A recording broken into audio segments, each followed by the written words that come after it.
Halo Sobat Ratu Anime, hari ini Ratu akan menceritakan Battle Through the Heavens. Seperti apa ceritanya? Mari kita simak bersama. Tapi sebelum lanjut, jangan lupa like, subscribe, dan nyalakan loncengnya serta ramaikan kolom komentarnya ya. Berakhir. Suara gemuruh tiba-tiba meledak di langit di atas lahan terbuka yang luas. Seperti kemarahan Dewa Guntur. Itu menyebabkan pikiran dan roh orang bergetar tanpa rasa takut. Setelah suara keras, dua energi ganas yang tak tertandingi meledak seperti gunung berapi meletus setelah mereka bertabrakan di udara, secara liar memancarkan energi mengerikan yang terkandung di masing-masing dari mereka. Segera, angin liar muncul di langit di atas tanah terbuka. Itu bersiul masa lalu. Ketika tiba di tempat di mana kedua energi itu bersentuhan, bahkan udaranya menjadi agak kabur dan terdistorsi setelah dihantam oleh energi kuat di langit. Angin liar bertiup melewati dan riak energi serangan yang menyebar di langit seperti nyala langit turun, menelan alun-alun dan daerah tempat Nalan Yanran berada. Gluk, riak energi bersentuhan dengan beberapa sampul pertahanan yang telah disiapkan oleh para murid sekte Misty Cloud. Namun, mereka jelas telah meremehkan kekuatan mengerikan yang telah dipancarkan ketika kedua energi itu bertabrakan. Segera, beberapa bagian rapuh dari sampul hancur berkeping-keping oleh gelombang energi. Beberapa wajah murid sekte Misty Cloud yang lebih lemah menjadi pucat dan mulai memuntahkan darah dengan liar. Tingkatkan ketebalan sampulnya.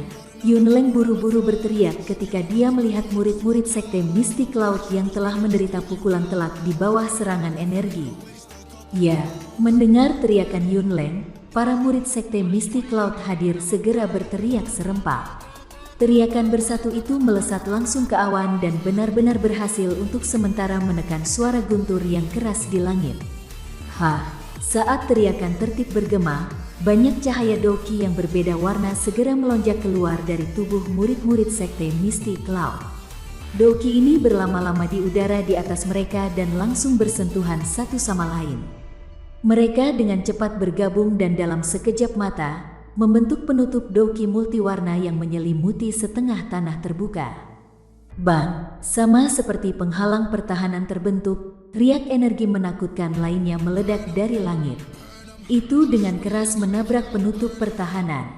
Segera, sampul itu tampak seperti permukaan danau setelah sebuah batu besar telah dilemparkan dengan banyak riak yang berulang kali menyebar keluar dari pusat gempa. Namun kali ini, penutup defensif yang dibuat oleh murid-murid sekte Misty Cloud dalam persatuan tidak menghadapi bahaya yang sama seperti rusak. Saat energi di langit bertabrakan satu sama lain, orang-orang di pohon-pohon tinggi di sekitar alun-alun dengan pengecualian Fahma, Jia Xingtian, Hai Bodong, Guhe dan yang lainnya dengan kemampuan yang kuat, melambaikan tangan mereka dan memanggil energi melindungi permukaan tubuh mereka sebagai tindakan pencegahan. Pada saat yang sama, mereka mundur agak jauh. Meskipun kekuatan Nalan Yanran dan Xiao Yan berada di sekitar kekuatan Dadoshi, energi yang meletus setelah serangan mereka berdua bertabrakan adalah sesuatu yang bahkan Dowling tidak berani terima tanpa pertahanan. Lapangan yang keras terus bergetar di bawah serangan riak energi yang kuat. Sejumlah garis retakan perlahan muncul dan akhirnya mulai menyebar kemana-mana. Xiao Yan mengangkat kepalanya. Ekspresinya sangat serius ketika dia melihat gelombang energi menyerang yang datang kepadanya dengan cara seperti kilat. Saat dia merasakan kekuatan mengerikan yang terkandung di dalamnya, punggung Xiao Yan sedikit bergetar. Purple Cloud Wings, yang panjangnya lebih dari 1 meter, diluncurkan dari bahunya.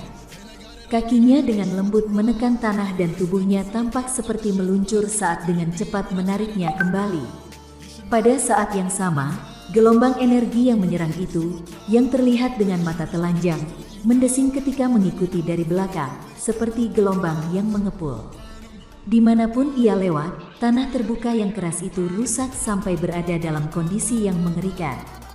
Mata Xiao Yan menatap dengan penuh perhatian pada gelombang energi menyerang yang seperti gelombang menjerit. Ketika dia menarik kembali dengan cepat, sudut matanya melayang sedikit ke kiri dan kemudian ke kanan. Segera, sudut mulutnya sedikit menekuk. Kakinya berputar dan tubuhnya tiba-tiba berbalik ke tempat lain. Ketika dia berputar, gelombang energi serangan yang mengikuti dari belakang, membawa pecahan batu di semua tempat dan terus berlari ke arahnya. Saat dia menyaksikan riak energi serangan yang tampaknya memiliki semangat, Xiao Yan tidak terlalu terkejut. Ini karena api teratai Buddha Engri yang dia tembakkan mengandung kekuatan spiritual yang telah dia patuhi. Karena itu, ketika dua kekuatan bertabrakan, sebagian energi yang tersisa akan mengikuti jalur kekuatan spiritual untuk mencari Sang Pencipta. Xiao Yan tetap tidak tahu tentang kondisi Nalan Yanran yang tepat karena penutup cahaya yang kuat, tetapi dia juga seharusnya menerima serangan energi yang sangat mirip. Tubuh Xiao Yan yang cepat mundur tiba-tiba berhenti. Kakinya meninggalkan jejak setinggi setengah inci di atas batu hijau di bawah kakinya. Sepasang sayap di punggungnya tiba-tiba mengepak dan tubuhnya langsung meninggalkan tanah dan terangkat ke udara. Seketika tubuhnya melakukan itu, wajah terkejut dari tetua sekte Mystic Cloud di belakang juga terungkap kepadanya. Karena gerakan awalnya, gelombang energi menyerang tidak punya waktu untuk berbalik untuk mengejar Xiao Yan. Sebagai gantinya, itu secara agresif mengepal ke arah Yunleng dan yang lainnya di platform batu. Sungguh orang yang licik. Setelah merasa terkejut, Yunleng dengan cepat pulih dan memarahi dengan lembut dengan marah. Telapak tangannya tiba-tiba terbanting keras ke tanah saat dia berteriak, "Dinding batu berat." Saat tangisannya jatuh, tanah di tempat beberapa meter di depan Yunleng mulai bergolak keras. Ledakan keras segera terdengar dan dinding batu besar menembus tanah dan muncul. Seperti makhluk raksasa, itu melindungi Yunleng dan yang lainnya di belakangnya. Bang, gelombang energi serangan yang melaju kencang menabrak dinding batu. Tabrakan keras yang seketika menyebabkan murid-murid sekte Mystic Cloud di sekitarnya menutup telinga mereka tanpa sadar. Potongan batu berulang kali jatuh dari dinding batu dan garis retakan kecil juga mulai dengan cepat menyebar. Namun, Yunleng tidak menunjukkan tanda panik sedikit pun. Setelah dia memanggil dinding batu, dia mengangkat kepalanya dan fokus dengan penuh perhatian pada Xiao Yan yang terbang di udara. Dengan suara kaget, dia berkata, "Do Qi Wings? Tidak, jangan bilang itu adalah teknik Do terbang." Sungguh pria yang beruntung. Dia bahkan memiliki hal yang langka. Orang licik itu. Dia benar-benar memaksa kita untuk mengambil tindakan untuk menjinakkan gelombang energi serangan yang mengejarnya. Seorang penatua menepuk-nepuk debu di kepalanya saat dia berkata dengan putus asa. Situasi Nalan Yanran tampaknya tidak terlalu baik. Selain itu, Yan Xiao benar-benar memiliki teknik Do terbang. Meskipun Nalan Yanran sementara waktu bisa tetap di udara karena kelincahannya teknik Do, dia pasti tidak akan cocok untuknya. Jika mereka bertarung di udara, dia tidak akan gesit seperti dia dan akan dirugikan. Seorang penatua lainnya mengangkat kepalanya, menatap langit dan mengerutkan kening ketika dia berbicara. Sinar matahari yang menusuk tampaknya tidak menimbulkan halangan baginya. Penatua pertama, situasi sekarang agak melampaui kendali kami. Xiao Yan itu sangat kuat. Yunleng mengerutkan kening saat telapak tangannya perlahan-lahan membelai janggutnya. Beberapa saat kemudian, dia berkata dengan suara yang dalam dan lembut, "Mari kita tunggu dan lihat dulu. Cobalah untuk tidak membiarkan Nalan Yanran kalah. Jika tidak, di mana sekte Mystic Cloud menempatkan wajahnya di depan begitu banyak orang kuat?" "Apa maksudmu, penatua pertama?" Mendengar ini, orang-orang tua berjubah putih tertegun dan alis mereka saling bersatu. "Mari kita tunggu dan lihat dulu." Yunleng menggelengkan kepalanya tetapi tidak banyak bicara. Dia mengangkat kepalanya dan menatap langit. Tiba-tiba, ekspresinya sedikit berubah. Yanran terluka. Di langit yang diisolasi oleh cahaya yang kuat, tubuh Nalan Yanran seperti kucing di angin liar. Tubuhnya meminjam angin sepoi-sepoi karena berulang kali bergetar dalam cara yang ringan dan gesit, menggunakan ini untuk menghindari gelombang energi menyerang yang mengepul. Namun, jangkauan dan jumlah gelombang energi yang menyerang benar-benar terlalu besar. Setelah menghindari 10 serangan plus berturut-turut, kekuatan Nalan Yanran akhirnya habis. Saat tubuhnya melambat, gelombang energi menyerang dengan berat menghantam tubuhnya. Segera, wajahnya yang cantik memucat dan dia tidak bisa menahan memuntahkan seteguk darah segar. Telapak tangan Nalan Yanran memegangi dadanya, dengan paksa menahan rasa sakit yang ditularkan dari dalam tubuhnya. Dia baru saja berhenti bergerak di udara ketika matanya tiba-tiba menyusut. Ketika dia menoleh, dia memperhatikan bahwa seorang pemuda berjubah hitam dengan tangan terlipat di dadanya telah muncul agak jauh di belakangnya. Sayap berwarna ungu di punggungnya mengepak ketika murid-muridnya yang gelap menatapnya dengan dingin. Kedua pasang mata bertukar pandang di udara. Nalan Yanran menggigit bibir merahnya dengan erat. Tangannya tiba-tiba membuat dorongan virtual ke arah Xiao Yan.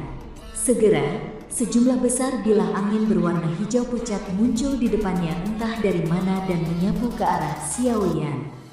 Meminjam kekuatan sebaliknya, tubuh Nalan Yanran dengan cepat jatuh ke tanah. Dia jelas mengerti bahwa jika dia bertarung di udara, Xiao Yan yang memiliki sepasang sayap akan mendapat keuntungan. Ini terutama terjadi di bawah situasi saat ini di mana dia terluka parah. Sama seperti Nalan Yanran mulai bergerak, Xiao Yan memimpin. Sayap di punggungnya mengepak dan tubuhnya tiba-tiba jatuh ke bawah. Tubuhnya segera bergetar sedikit saat dia dengan sempit menghindari gelombang bilah angin. Kecepatan terbangnya kemudian tiba-tiba melonjak ketika tubuhnya melintas dan muncul di atas Nalan Yanran seperti hantu. Dia menunduk dan menatap Nalan Yanran yang wajahnya yang cantik telah sedikit berubah. Sudah berakhir, Nalan Yanran. Saat angin sepoi-sepoi bertiup melewati telinganya, Xiao Yan menatap wajah yang indah. Suaranya tiba-tiba menjadi sedikit serak. 3 tahun pelatihan yang sulit di mana dia mengalami kesepian dan menahan darah dan keringat selama waktu itu. Semua itu hanya untuk memungkinkannya suatu hari benar-benar mengalahkan rasa malu yang secara sembrono ditinggalkan oleh seorang wanita muda di aula klan Xiao. Melihat wajah yang halus dan tampan pada jarak yang begitu dekat, Nalan Yanran bahkan bisa melihat garis samar pemuda yang keras kepala itu saat itu. Matanya sedikit kabur. Sosok pemuda biasa yang mengenakan jubah panjang alkemis di pertemuan agung alkemis sekali lagi muncul di benak Nalan Yanran. Ekspresi mengejek diri tidak bisa membantu tetapi muncul di wajahnya. Apakah ini balas dendammu? Menciptakan orang ilusi yang begitu luar biasa sehingga bahkan saya terpesona. Hanya untuk memecahnya, membuat saya tahu bahwa orang tidak berguna yang saya pandangi saat itu adalah seseorang yang benar-benar dapat menyebabkan saya, Nalan Yanran, untuk melihat dalam yang baru cahaya. Xiao Yan, aku saat itu memang memandang rendah dirimu karena kekuatanmu. Realitas telah membuktikan bahwa saya benar-benar rabun. Nalan Yanran mengangkat wajahnya yang cantik. Dia menatap langsung pada Xiao Yan yang mengayunkan tangannya yang akan hancur. Saat dia menggigit bibir bawahnya dengan punggung giginya, keras kepala di wajahnya hampir persis sama dengan Xiao Yan saat itu. Tapi aku sudah katakan sebelumnya, bahkan jika aku harus kembali ke masa lalu, aku masih akan pergi ke klan Xiao untuk membatalkan pertunangan. Saya tidak membutuhkan mereka untuk memutuskan pernikahan saya. Saya tidak dapat menemani orang asing selama sisa hidup saya. Xiao Yan menyaksikan Nalan Yanran yang keras kepala acuh tak acuh. Kelelahan melintas melewati matanya yang gelap. Tubuhnya tiba-tiba jatuh ke bawah ketika tangannya dengan lembut tercetak di dada yang terakhir. Mulutnya terletak di samping telinganya. Gumaman perlahan dipancarkan seolah dia berbicara sendiri. Aku tidak pernah mengatakan bahwa kamu salah untuk membatalkan pertunangan. Hanya saja metode yang Anda pilih salah. Sayangnya, Anda yang arogan tidak pernah memikirkan hal ini. Tapi karena semuanya telah mencapai tahap ini, tidak ada lagi makna dalam berdebat tentang siapa yang benar atau salah. Di masa depan, kita tidak akan berpapasan. Anda dapat terus menjadi pemimpin sekte junior Anda dari sekte Misty Cloud sementara saya terus menjadi seorang praktisi yang menjalani pelatihan yang sulit. Perjanjian 3 tahun sudah berakhir, Nalan Yanran. Sebagai bergumam perlahan jatuh, kekuatan tersembunyi di dalam tangan yang ditekan dengan lembut di dada Nalan Yanran segera meledak. Kata-kata Xiao Yan ini menyebabkan wajah Nalan Yanran menjadi putih. Xiao Yan, tolong beri wajah Sekte Mistik Laut dan mengakui Nalan Yanran. Setelah ini, Sekte Mistik Laut akan memberi Anda ucapan terima kasih yang memuaskan. Saat ketika Xiao Yan hendak menyerang, tangisan yang disembunyikan untuk semua orang tiba-tiba dikirimkan ke telinganya. Sudut mulut Xiao Yan terangkat oleh ejekan. Dia telah mengidentifikasi pemilik suara ini. Bukankah itu sedikit menggelikan dan kekanak-kanakan untuk Yun Leng, penatua pertama dari Sekte Mistik Laut, untuk diam-diam mengirimkan suaranya untuk mencoba membujuknya pada saat-saat terakhir seperti ini. Xiao Yan tertawa lembut. Dia menunduk dan menatap alun-alun. Tanpa ragu-ragu, tangannya tiba-tiba bergetar dan kekuatan bergelombang di telapak tangannya meledak seperti gunung berapi. Sampai di sini dulu Sobat Ratu Anime. Nantikan episode selanjutnya. Sampai jumpa.